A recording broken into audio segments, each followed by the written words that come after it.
بسم الله الرحمن الرحيم. قال الملأ الذين استكبروا من قومه لنخرجنك يا شعيب والذين آمنوا معك من قريتنا أو لتعودن في ملتنا قال أولو كنا كارهين قد افترينا على الله كذبا إن عدنا في ملتكم بعد إذ نجانا الله منها وما يكون لنا أن نعود فيها إلا أن يشاء الله ربنا وسع ربنا كل شيء علما على الله توكلنا ربنا افتح بيننا وبين قومنا بالحق وأنت خير الفاتحين. وقال الملأ الذين كفروا من قومه لئن اتبعتم شعيبا إنكم إذا لخاسرون فأخذتهم الرجفة فأصبحوا في دارهم جاثمين. الذين كذبوا شعيبا كأن لم يغنوا فيها الذين كذبوا شعيبا كانوا هم الخاسرين. فتولى عنهم وقال يا قوم لقد أبلغتكم رسالات ربي ونصحت لكم فكيف آسى على قوم كافرين. وما أرسلنا في قرية من نبي إلا أخذنا أهلها بالبأساء والضراء لعلهم يضرعون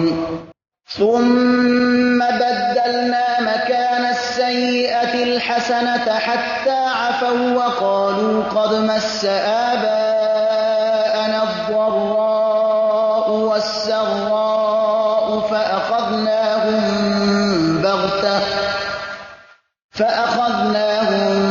بغتة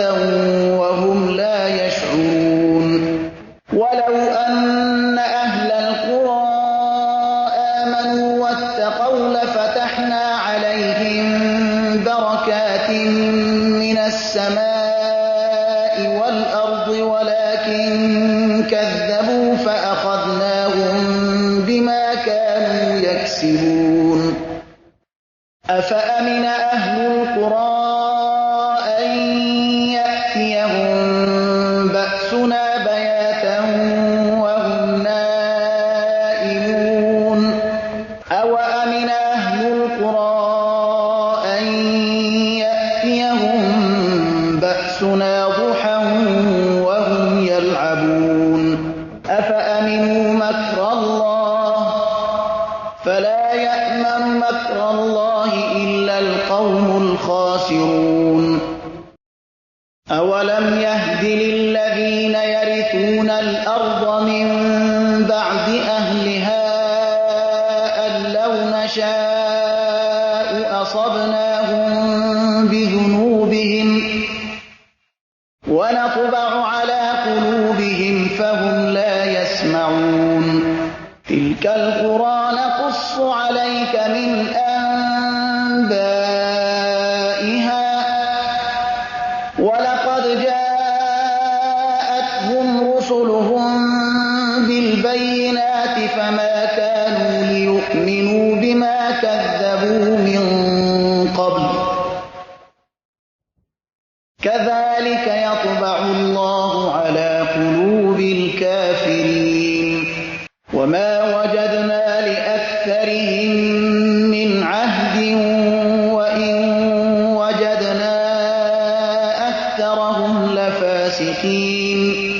ثم بعثنا من بعدهم موسى بآياتنا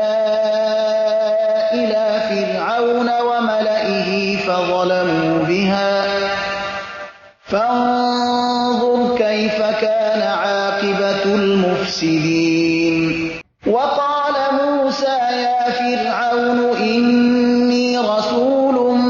من رب العالمين حقيق على أن لا أقول على الله إلا الحق قد جئتكم ببينة من ربكم فأرسل معي بني إسرائيل قال إن كنت جئت بآية فأت بها إن كنت من الصادقين فألقى عصاه فإذا هي ثعبان مبين ونزع يده فإذا هي بيضاء للناظرين قال الملأ من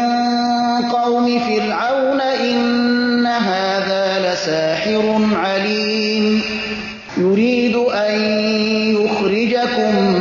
من أرضكم فماذا تأمرون قالوا أرجه وأخاه وأرسل في المدائن حاشرين يأتوك بكل ساحر عليم وجاء السحرة فرعون قالوا إن لنا لأجرا إن كنا نحن الغالبين قال نعم وإنكم لمن المقربين قالوا يا موسى إما أن تلقي وإما أن نكون نحن الملقين قال ألقوا فلما ألقوا سحروا أعين الناس واسترهبوهم وجاءوا بسحر عظيم وأوحينا إلى موسى أن ألق عصاك فإذا هي تلقف ما يأفكون فوقع الحق وبطل ما كانوا يعملون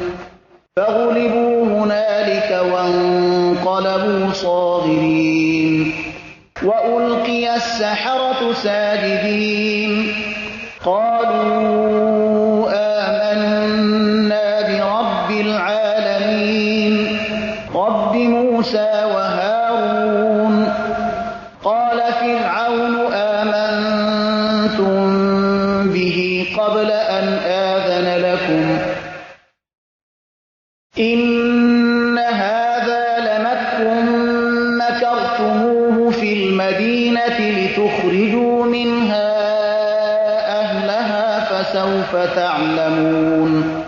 لأقطعن أيديكم وأرجلكم من خلاف ثم لأصلبنكم أجمعين قالوا إنا إلى ربنا منقلبون وما تنقم منا إلا أن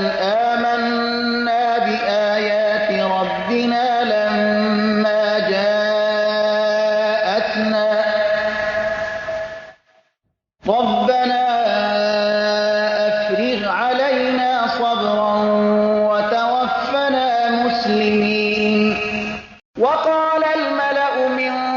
قوم فرعون أتذر موسى وقومه ليفسدوا في الأرض ويذرك وآلهتك قال سنقتل أبناءهم ونستحيي نساءهم وإنا فوقهم قاهرون قال موسى لقومه استعينوا بالله واصبروا إن الأرض لله يورثها من يشاء من عباده والعاقبة للمتقين. قالوا أوذينا من قبل أن تأتينا ومن بعد ما جئتنا. قال عسى ربكم أن يهلك عدوكم ويستخلفكم في الأرض فينظر كيف تعملون. ولقد أخذنا آل فرعون بالسنين ونقص من الثمرات لعلهم يذكرون. فإذا جاءتهم الحسنة قالوا لنا هذه وإن تصبهم سيئة يطيروا بموسى ومن معه ألا إنما طائرهم عند الله ولكن أكثرهم لا يعلمون. وقالوا مهما تأتنا به من آية لتسحرنا بها فما نحن لك بمؤمنين. فأرسلنا عليهم الطوفان والجراد والقمل والضفادع والدم آيات مفصلات فاستكبروا وكانوا قوما مجرمين. ولما وقع عليهم الرجز قالوا يا موسى ادع لنا ربك بما عهد عندك لئن كشفت عنا الرجز لنؤمنن لك ولنرسلن معك بني إسرائيل. فلما كشفنا عنهم الرجز إلى أجل هم بالغوه إذا هم ينكثون. فانتقمنا منهم فأغرقناهم في اليم بأنهم كذبوا بآياتنا وكانوا عنها غافلين. وأورثنا القوم الذين كانوا يستضعفون مشارق الأرض ومغاربها التي باركنا فيها وتمت كلمة ربك الحسنى على بني إسرائيل بما صبروا ودمرنا ما كان يصنع فرعون وقومه وما كانوا يعرشون. وجاوزنا ببني إسرائيل البحر فأتوا على قوم يعكفون على أصنام لهم قالوا يا موسى اجعل لنا إلها كما لهم آلهة قال إنكم قوم تجهلون. إن هؤلاء متبر ما هم فيه وباطل ما كانوا يعملون. قال أغير الله أبغيكم إلها وهو فضلكم على العالمين. وإذ أنجيناكم من آل فرعون يسومونكم سوء العذاب يقتلون أبناءكم ويستحيون نساءكم وفي ذلكم بلاء من ربكم عظيم. وواعدنا موسى 30 ليلة وأتممناها ب10 فتم ميقات ربه 40 ليلة. وقال موسى لأخيه هارون واخلفني في قومي وأصلح ولا تتبع سبيل المفسدين. ولما جاء موسى لميقاتنا وكلمه ربه قال رب أرني أنظر إليك قال لن تراني ولكن انظر إلى الجبل فإن استقر مكانه فسوف تراني. فلما تجلى ربه للجبل جعله دكا وخر موسى صعقا. فلما أفاق قال سبحانك تبت إليك وأنا أول المؤمنين. قال يا موسى إني اصطفيتك على الناس برسالاتي وبكلامي فخذ ما آتيتك وكن من الشاكرين. وكتبنا له في الألواح من كل شيء موعظة وتفصيلا لكل شيء فخذها بقوة وأمر قومك يأخذوا بأحسنها سأريكم دار الفاسقين. سأصرف عن آياتي الذين يتكبرون في الأرض بغير الحق وإن يروا كل آية لا يؤمنوا بها وإن يروا سبيل الرشد لا يتخذوه سبيلا وإن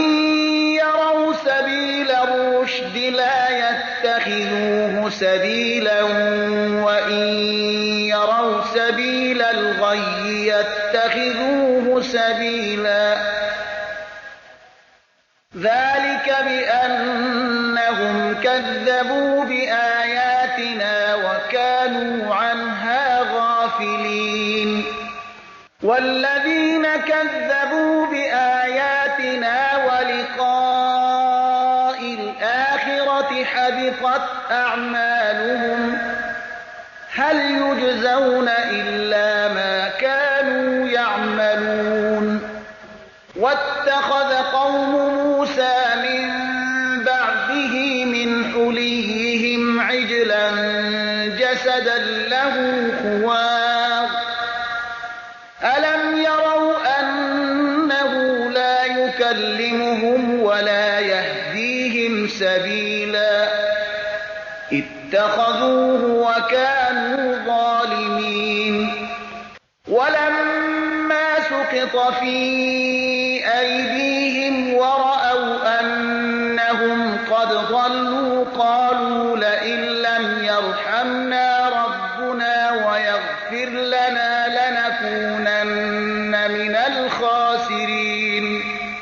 ولما رجع موسى إلى قومه غضبان أسفا قال بئس ما خلفتموني من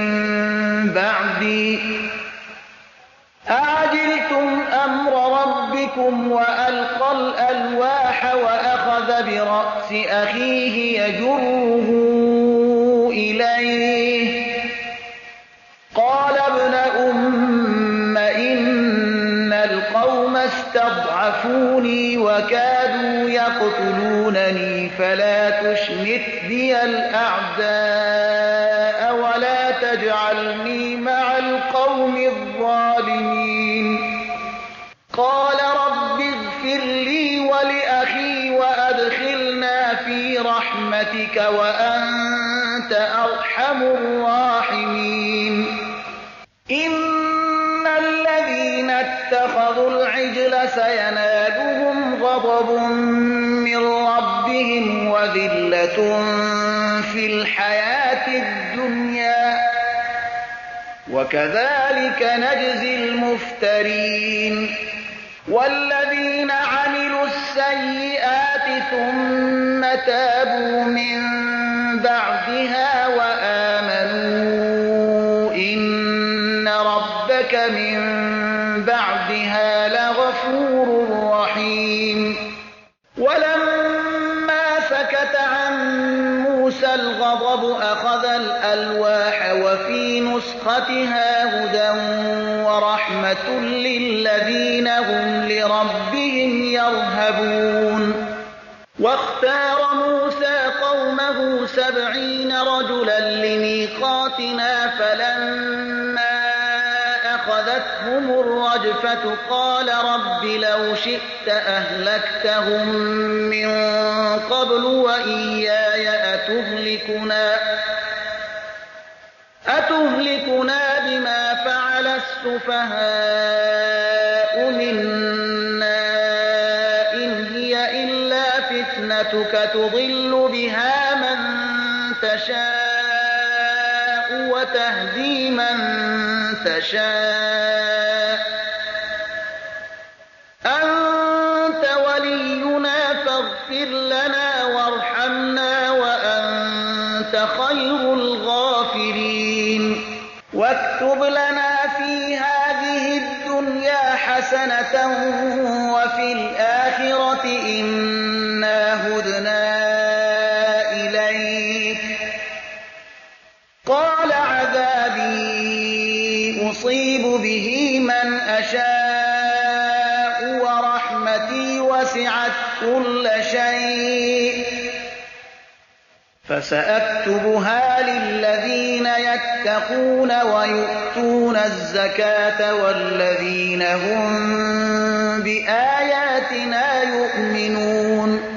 الذين يتبعون الرسول النبي الأمي الذي يجدونه مكتوبا عندهم في التوراة والإنجيل يأمرهم بالمعروف وينهاهم عن المنكر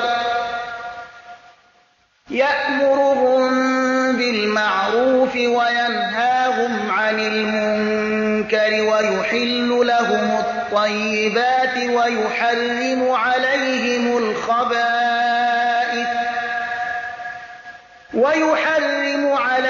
الخبائث ويضع عنهم إصرهم والأغلال التي كانت عليهم. فالذين آمنوا به وعزروه ونصروه واتبعوا النور الذي أنزل معه أولئك هم المفلحون. قل يا أيها الناس إني رسول الله إليكم جميعا الذي له ملك السماوات والأرض لا إله إلا هو يحيي ويميت فآمنوا بالله ورسوله النبي الأمي الذي يؤمن بالله وكلماته واتبعوه لعلكم تهتدون. ومن قوم موسى أمة يهدون بالحق وبه يعدلون. وقطعناهم 12 أسباطا أمما وأوحينا إلى موسى إذ استسقاه قومه أن اضرب بعصاك الحجر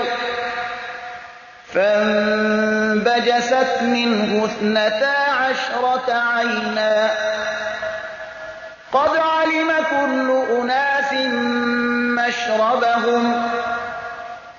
وظللنا عليهم الغمام وأنزلنا عليهم المن والسلوى كلوا من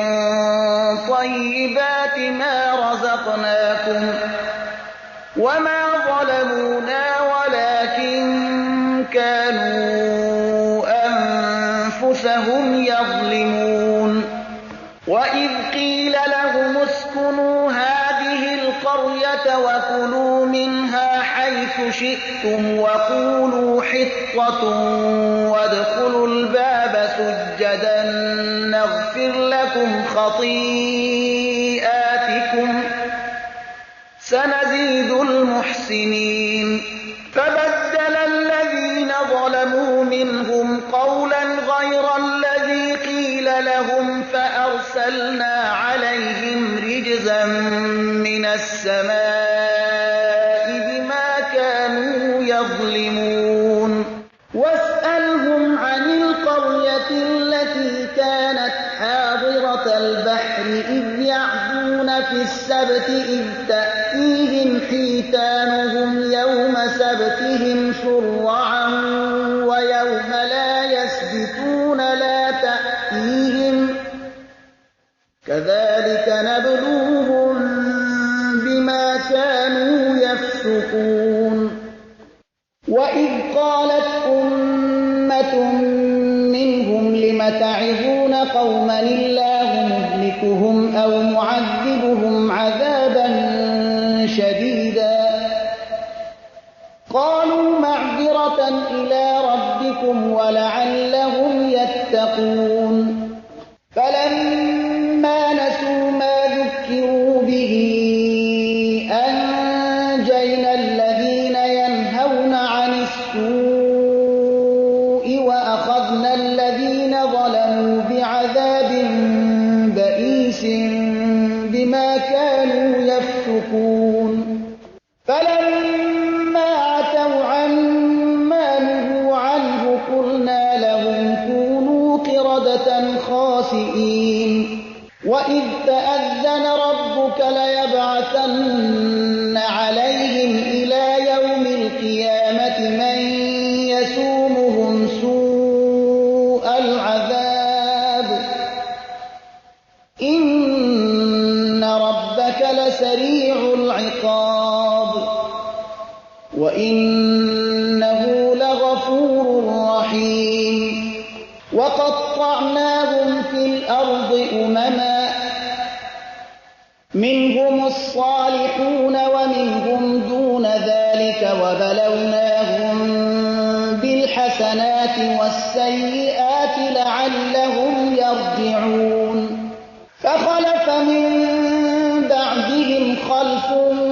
ورثوا الكتاب يأخذون عرض هذا الأدنى ويقولون سيغفر لنا وإن يأتهم عرض مثله يأخذوه ألم يؤخذ عليهم ميثاق الكتاب ألا يقولوا على الله إلا الحق ودرسوا ما فيه والدار الآخرة خير للذين يتقون أفلا تعقلون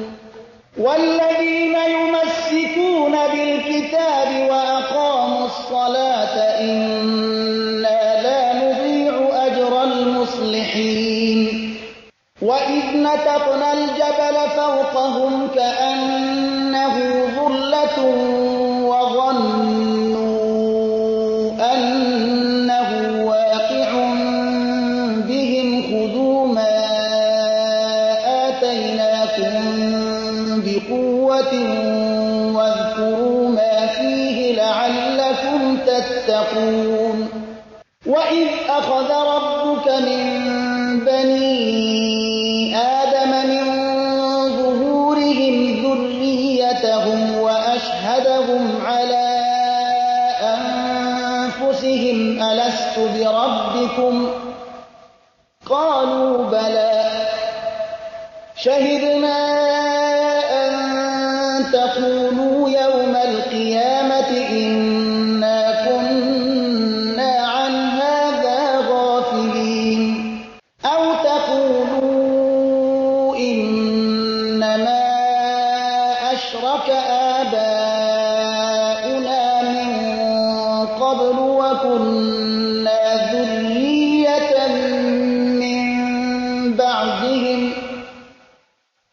أفتهلكنا بما فعل المبطلون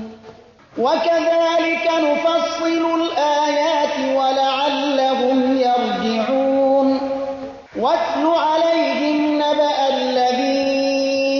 آتيناه آياتنا فانسلخ منها فأتبعه الشيطان فكان من الغاوين ولو شئنا لرفعناه بها ولكنه أخلد إلى الأرض واتبع هواه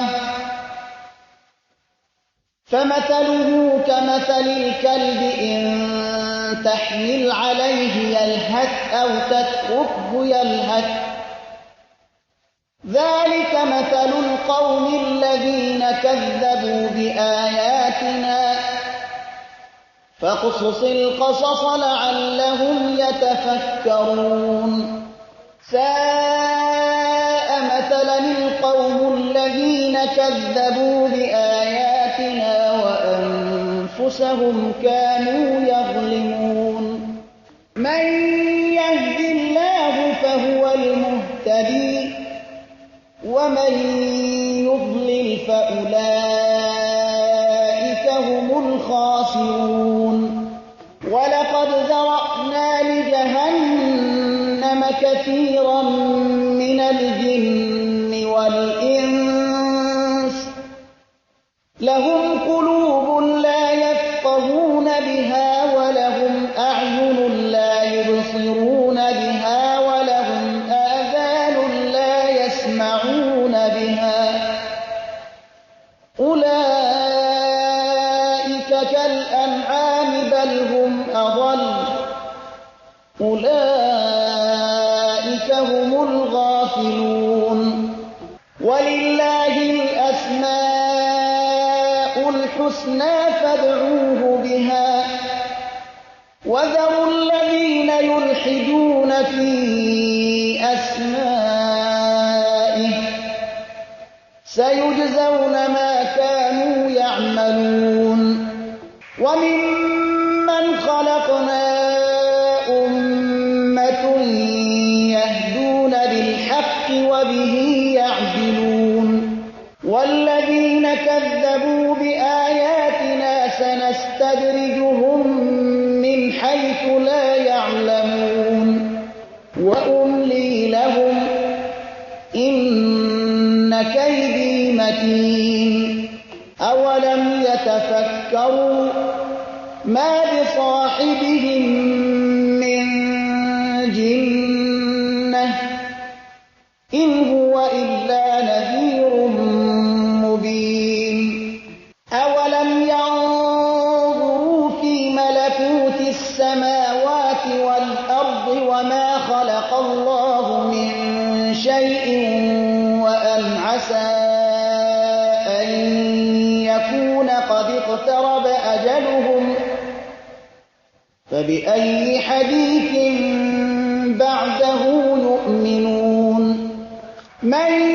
يضلل الله فلا هادي له ويذرهم في طغيانهم يعمهون يسألونك عن الساعة أيان مرساها قل إنما علمها عند ربي لا يجليها لوقتها إلا هو ثقلت في السماوات والأرض لا تأتيكم إلا بغتة يسألونك كأنك حفي عنها قل إنما علمها عند الله ولكن أكثر الناس لا يعلمون قل لا أملك لنفسي نفعا ولا ضرا إلا ما شاء الله ولو كنت أعلم الغيب لاستكثرت من الخير وما مسني السوء إن أنا إلا نذير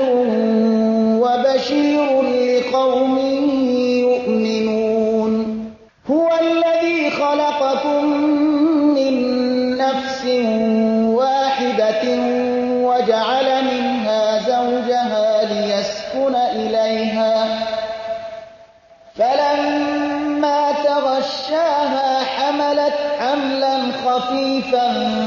فمرت به فلما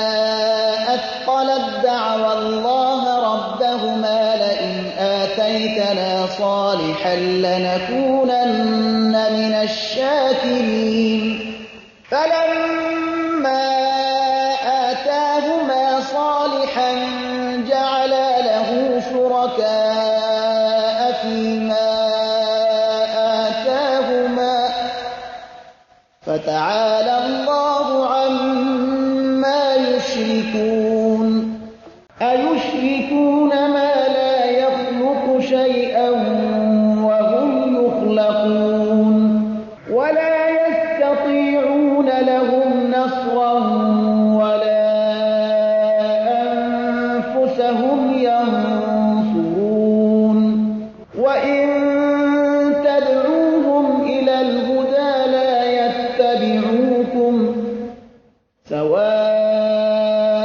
عليكم أدعوتموهم أم أنتم صامتون إن الذين تدعون من دون الله عباد أمثالكم فادعوهم فليستجيبوا لكم إن كنتم صادقين ألهم أرجل يمشون بها أم لهم أيدي يبطشون بها أم لهم أعين يبصرون بها أم لهم آذان يسمعون بها قل ادعوا شركاءكم ثم كيدون فلا تنظرون إن وليي الله الذي نزل الكتاب وهو يتولى الصالحين والذين تدعون من دونه لا يستطيعون نصركم ولا أنفسهم ينصرون وإن تدعوهم إلى الهدى لا يسمعون وتراهم ينظرون إليك وهم لا يبصرون خذ العفو وأمر بالعرف وأعرض عن الجاهلين وإما ينزغنك من الشيطان نزغ فاستعذ بالله إنه سميع عليم إن الذين اتقوا إذا مسهم طائف من الشيطان تذكروا فإذا هم مبصرون وإخوانهم يمدونهم في الغي ثم لا يقصرون وإذا لم تأتهم بآية قالوا لولا اجتبيتها قل إنما أتبع ما يوحى إلي من ربي هذا بصائر من ربكم وهدى ورحمة لقوم يؤمنون وإذا قرئ القرآن فاستمعوا له وأنصتوا لعلكم ترحمون واذكر ربك في نفسك تضرعا وخيفة ودون الجهر من القول بالغدو والآصال ولا تكن من الغافلين إن الذين عند ربك لا يستكبرون عن عبادته ويسبحونه وله يسجدون بسم الله الرحمن الرحيم يسألونك عن الأنفال قل الأنفال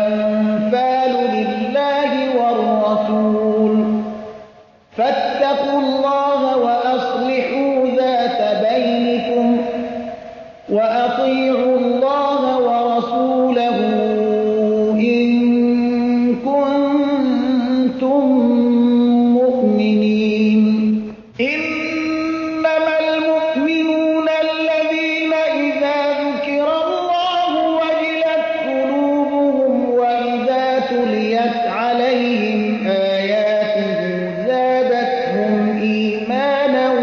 وعلى ربهم يتوكلون الذين يقيمون الصلاة ومما رزقناهم ينفقون أولئك هم المؤمنون حقا لهم درجات عند ربهم ومغفرة ورزق كريم كما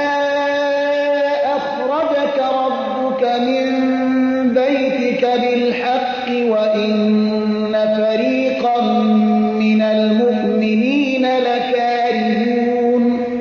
يجادلونك في الحق بعدما تبين كأنما يساقون إلى الموت وهم ينظرون وإذ يعدكم الله إحدى الطائفتين أنها لكم وتودون أن غير ذات الشوكة تكون لكم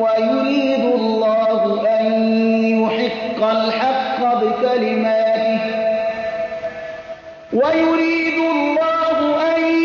يحق الحق بكلماته ويقطع دابر الكافرين ليحق الحق ويبطل الباطل ولو كره المجرمون إذ تستغيثون ربكم فاستجاب لكم أني ممدكم بألف من الملائكة مردفين وما جعله الله إلا بشرى ولتطمئن به قلوبكم وما النصر إلا من عند الله إن الله عزيز حكيم إذ يغشيكم النعاس أمنة منه وينزل عليكم من السماء ماء ليطهركم به ويذهب عنكم رجز الشيطان وليربط على قلوبكم ويثبت به الأقدام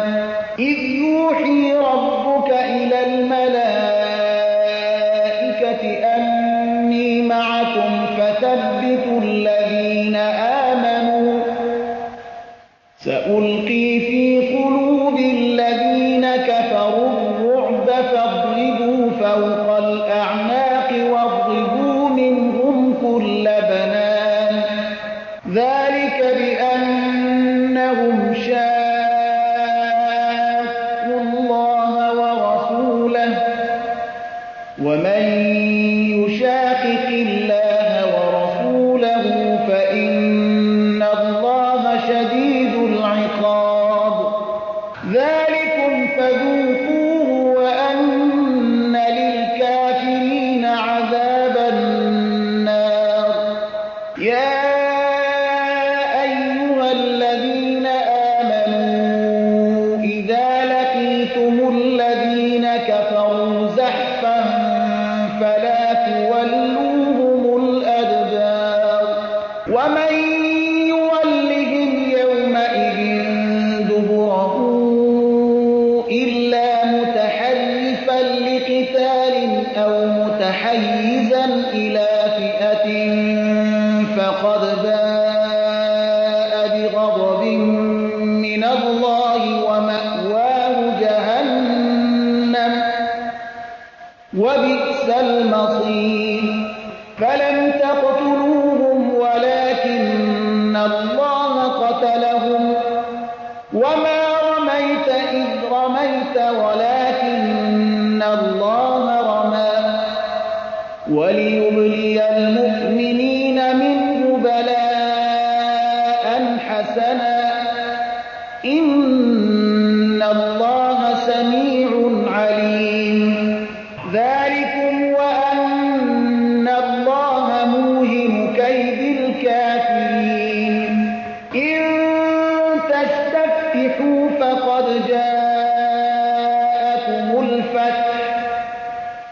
وإن تنتهوا فهو خير لكم وإن تعودوا نعد ولن تغني عنكم فئتكم شيئا ولو كثرت وأن الله مع المؤمنين. يا أيها الذين آمنوا أطيعوا الله ورسوله ولا تولوا عنه وأنتم تسمعون ولا تكونوا كالذين قالوا سمعنا وهم لا يسمعون. إن شر الدواب عند الله الصم البكم الذين لا يعقلون. ولو علم الله فيهم خيرا ولو أسمعهم لتولوا وهم معرضون. يا أيها الذين آمنوا استجيبوا لله وللرسول إذا دعاكم لما يحييكم واعلموا أن الله يحول بين المرء وقلبه وأنه إليه تحشرون. واتقوا فتنة لا تصيبن الذين ظلموا منكم خاصة واعلموا أن الله شديد العقاب. واذكروا إذ أنتم قليل مستضعفون في الأرض تخافون أن يتخطفكم الناس فآواكم وأيدكم بنصره ورزقكم من الطيبات لعلكم تشكرون. يا أيها الذين آمنوا لا تخونوا الله والرسول وتخونوا أماناتكم وأنتم تعلمون. واعلموا أنما أموالكم وأولادكم فتنة وأن الله عنده أجر عظيم. يا أيها الذين آمنوا إن تتقوا الله يجعل لكم فرقانا ويكفر عنكم سيئاتكم ويغفر لكم والله ذو الفضل العظيم. وإذ يمكر بك الذين كفروا ليثبتوك أو يقتلوك أو يخرجوك ويمكرون ويمكر الله والله خير الماكرين. وإذا تتلى عليهم آياتنا قالوا قد سمعنا لو نشاء لقلنا مثل هذا إن هذا إلا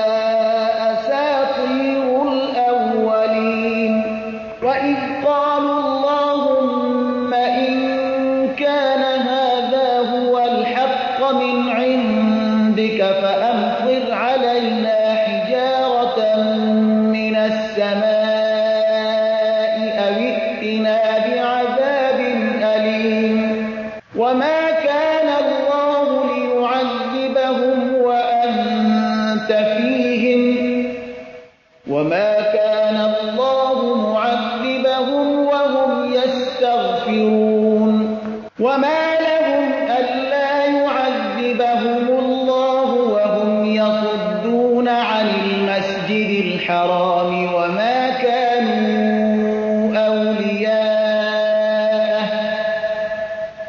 إن أولياؤه إلا المتقون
وقاتلوهم حتى لا تكون فتنة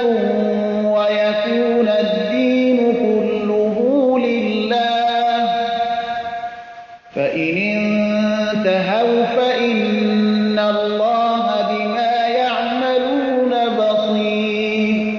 وإن تولوا فاعلموا أن الله مولاكم، نعم المولى